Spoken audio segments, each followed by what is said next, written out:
Ladies and gentlemen, K-Kim here. Welcome to the daily update.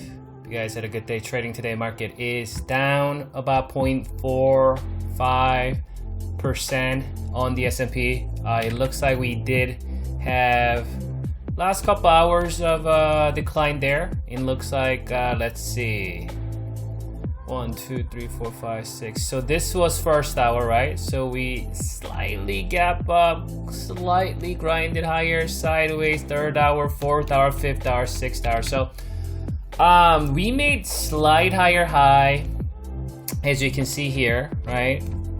And we closed below my short-term moving average. We've only done that once in the last several weeks here. So you can see short-term moving average getting supported here, here.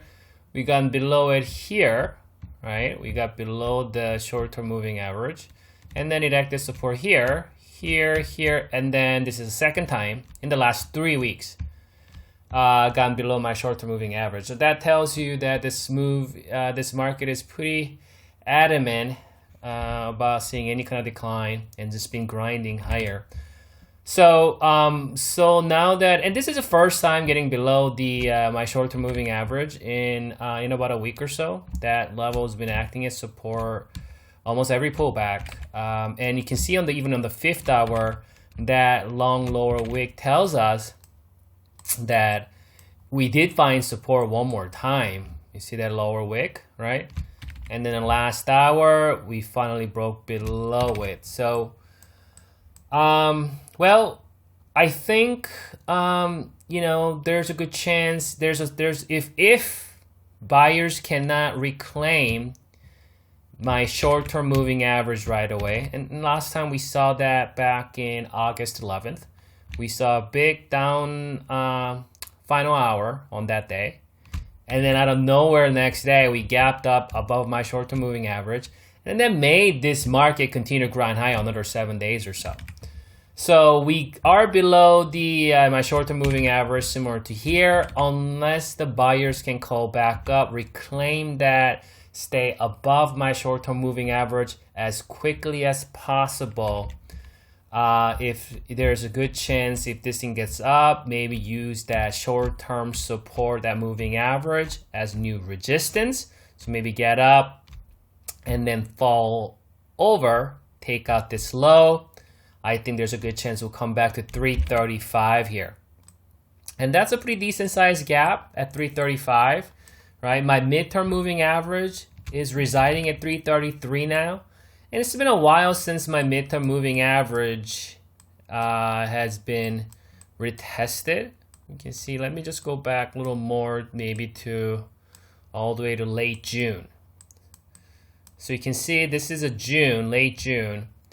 And this is when, let's see, move that out a little bit. Okay. So this was when, this was when we saw about 8% correction in June.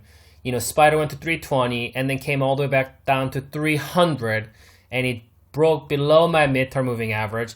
And in early July, this was July 1st, it reclaimed my midterm moving average, continued to move higher, made a higher high here, and then it used midterm moving average to step itself up, to prop itself up to move higher. So you can see, we'll go up a little bit, come down and retest, go up a little bit, come down, retest, go up a little bit, come down, retest, right?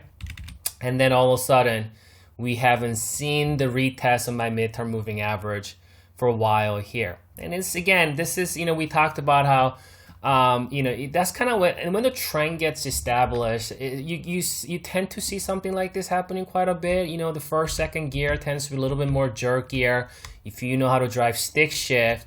Third gear is not as jerky, and then a fourth, fifth gear gets a little bit more smoother when you're shifting that gear. So that's kind of how it was last couple of weeks. It's just been a smoother. We didn't see a whole lot of move though. Like, we didn't see a big move, but we just been grinding and slow trends. Slow transition to the upside with the minor micro pullbacks here. So it looks like 335, potentially that's where we're headed. Unless we reclaim that short-term moving average right away as quickly as possible. And bears gonna trying to retest this area. And again, gap area usually generally act as support. So 335 will be a perceived support. If the gap gets filled, that's gonna act as pretty strong support in the short term, because we also have my midterm moving average in that vicinity, and we just talked about how my midterm moving average does have pretty impressive resume. It makes sure the price never get below that area. So, and that's coinciding with the gap fill. I mean, gap fill alone is pretty strong support. So, you know, you combined it with my midterm moving average, 332 is a pretty strong support. If bears don't want to deal with this support, right? Don't want to deal with that 335, 332, this support area because of this gap, come down, fizzle around a little bit, and then just gapping it down below 332, 330 or something like 331 or something like that in this vicinity, and make that into an island top. That's gonna do more damage. But that, you know, we'll continue to check this market, or we'll continue to assess this market together on a daily basis, and we'll talk more about it if or when the price gets near that area at 335. Again, if the bears bring it down, it's better if bears can gap it down versus coming down and filling the gap. It comes down, fill the gap, this level will act as support. We will see dip buyers coming back up. So we'll talk about that once we get there at 335. Let's check out that oscillator. You know what I really want to look at actually? I want to actually go to daily chart real quick. I feel like there's something here on the daily, not so much on the weekly or 65 minute though. So let's see. This is a daily. You know what? Let me hold on a second. I'm gonna get rid of these guys for now. I only want to look at this one.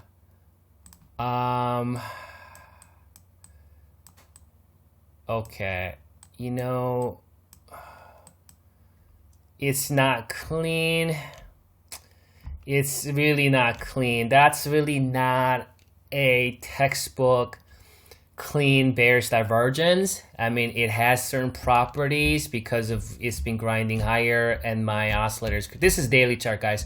Curling that. You know what will be the clean bearish divergence? It will be like this. If you do this, got pulls back, got higher, and then do this, and then my oscillator do something like that. Like that's a clean, a lot of times even potent bearish divergence. Okay, that's not gonna work. So I don't even want to. Yeah, let's not go there.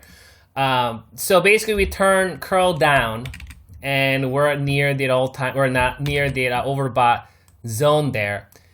And this is first time in a very, I don't know the last time I've seen this, but on a 65-minute chart oscillator, it's been elevated, oscillating back and forth on top of its band. The first sign of any kind of distribution, any kind of sell-up we may see, anything, I mean, if you want to see bears to have a little fun also, you would want to see this oscillator breaking below this level, finally getting below 54 area and breaking below it and getting back down to oversold level, you know, and seeing some, and with that, you want to see some kind of pressure, some kind of selling pressure, some kind of a continuation to the downside. If this thing decided that it's going to continue to do this, and nobody knows how long, right? It won't go forever, obviously, but if this thing decided it's just going to do this for, I don't know, for another several weeks, we could very well just keep grinding higher. And I know that's a nightmare for the bears, especially for those bears who are trying to call top here, trying to make some money off of their puts or something like that. So here's my conclusion. I want to continue to give benefit of the doubt to the buyers because trend is up, right? Bears, they need more. We need to see more from them, right? We are extended. When I look at daily, weekly, they're all both extended, but they can stay extended. So we will need more before you come to any kind of dramatic conclusion. The price will tell us before it gets there. So we'll come back tomorrow and we'll re-examine. We'll go from there. You guys have a wonderful evening and good luck trading tomorrow.